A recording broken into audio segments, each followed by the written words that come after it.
Hello, this is RV Vagabond Jerry, and in this video I want to talk about how to conserve your fresh water in your RV.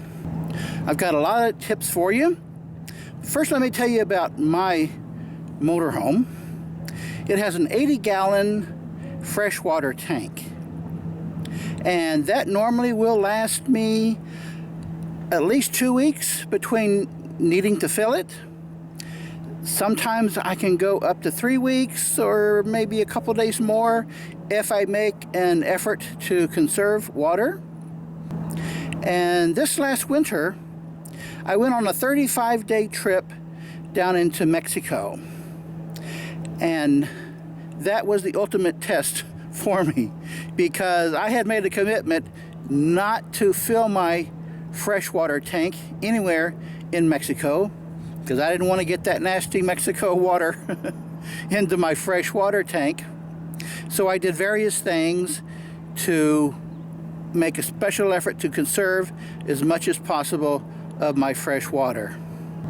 So I never had to add any fresh water to my tank this whole trip down to Mexico. And at the end, I was pretty surprised that after those 35 days, I still had about 1/3 of my freshwater tank was still full. So that did even better than I thought it would. So what I'm going to do in this video is give you some pointers about how to conserve water on trips where you're not going to have access to places to fill your water tank with good fresh water for, let's say, a few weeks at a time. So first, I'm going to tell you about some of the things that I do on a regular basis when I'm traveling around the States to conserve water. And I do tend to conserve water even when I don't really need to, just in case something happens. And then after that, I'm going to tell you about some of the extra precautions and procedures that I took when I went down into Mexico in order to go a full 35 days without needing any extra fresh water in my tank. Now let me show you some of the techniques I use on a regular basis in my bathroom. Now when I'm getting ready to shower and I run the water, I'm waiting for the water to heat up, for the hot water to get to the pipes. Then I take my shower head and I put my shower head into this bucket here to collect water until the water, I feel it warming up, and then I turn it off. And just from that little bit there, I got a pretty good collection of water in the bucket. So what I do with that is I use it in the bathroom for two things. Now, you know, RV toilets normally don't have water in them. For one thing, you don't want water sloshing around when you're driving. So you only put water in it when you need to either do a number 2 or clean the tank. Now, as you know, this pedal right here, you press down on that, and that will fill up the water. The problem is that water comes directly from the freshwater tank. That's wasting fresh water. So what I'll do is use some of this water to pour into the water tank to use for doing a number 2 or for cleaning it. Just swirling a brush around to clean the bowl. Now what some people do is they'll use this water to feed their pets, and then some people also use that water in a bucket to go around and water their plants. And then I also use it for dishwashing. Now sometimes when I run out of water, I will instead use urine from these bottles. So I pee into one of these bottles, which are from liquid laundry detergent, to put water into the bowl for doing a number 2. Don't want to do that for cleaning purposes, but this works really well to save fresh water. It works especially well for men. For women, not so convenient. In fact, I prefer to use the urine when I need to do a number 2 in the toilet. Again, to save my water in the pitcher. Now, a couple more things here. After brushing my teeth, to clean the toothbrush, run the water and tap it, and you got to do this a few times to really clean it, which uses a lot of water. So what I do instead is I just give it a quick rinse, and then I put it into this like a medium-sized pill bottle that's full of water. And if you want to really sanitize it, you can put mouthwash in there instead of water, or a 50-50 mixture. And you'd be surprised that it uses a lot of water just rinsing your toothbrush out. And then to rinse my mouth out after brushing my teeth, I keep a bottle of water right there, which I fill up before I go on my trip. Now, I drink the water from my freshwater tank, and I know a lot of RVers, maybe most of them, would not dare do that. But I do, and let me tell you why.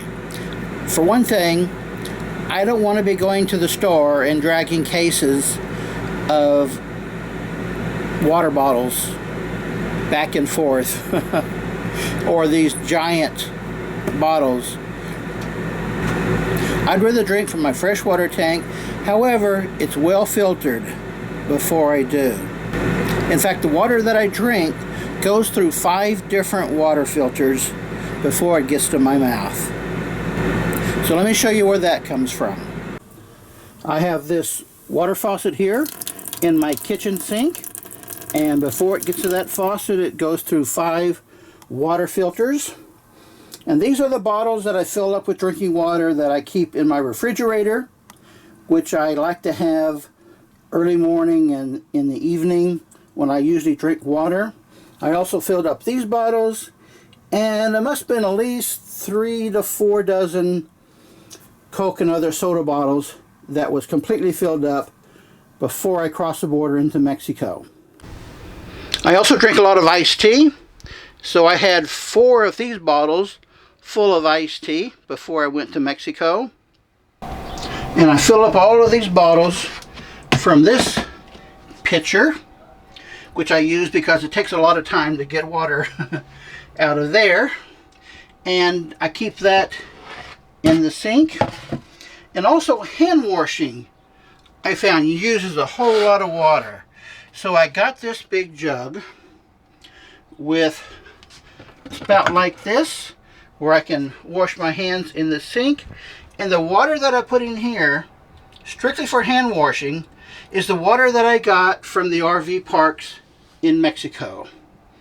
So even though the Mexico RV parks have the water fill faucets, I only use their water to fill up this bottle for my hand washing.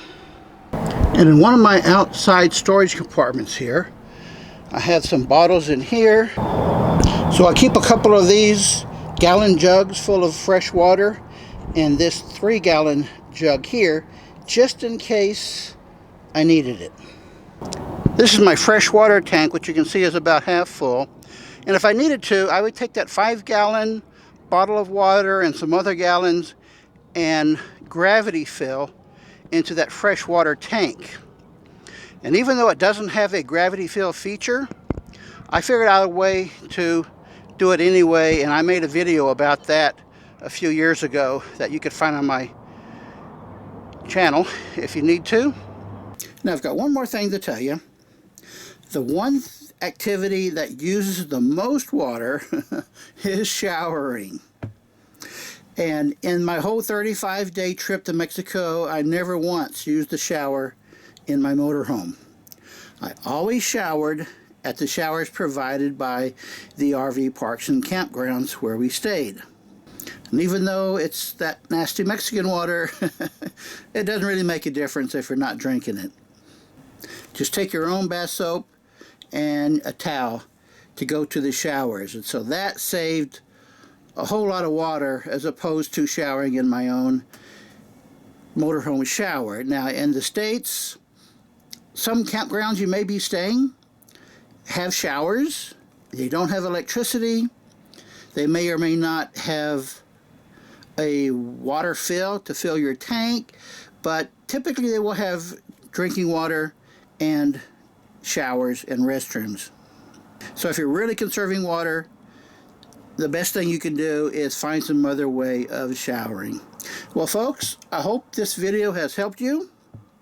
If you're going to do a lot of boondocking and a lot of it in a row, and the longest I've ever gone without electric hookups is 30 days, and I've done that I think 3 times.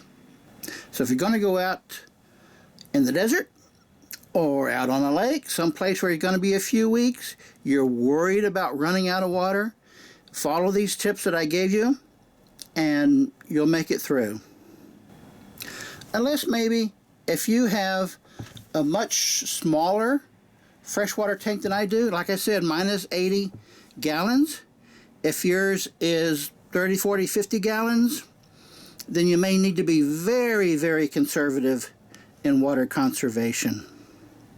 So please let me know in the comments below if this video you think will help you sometime in the future. Good day, folks.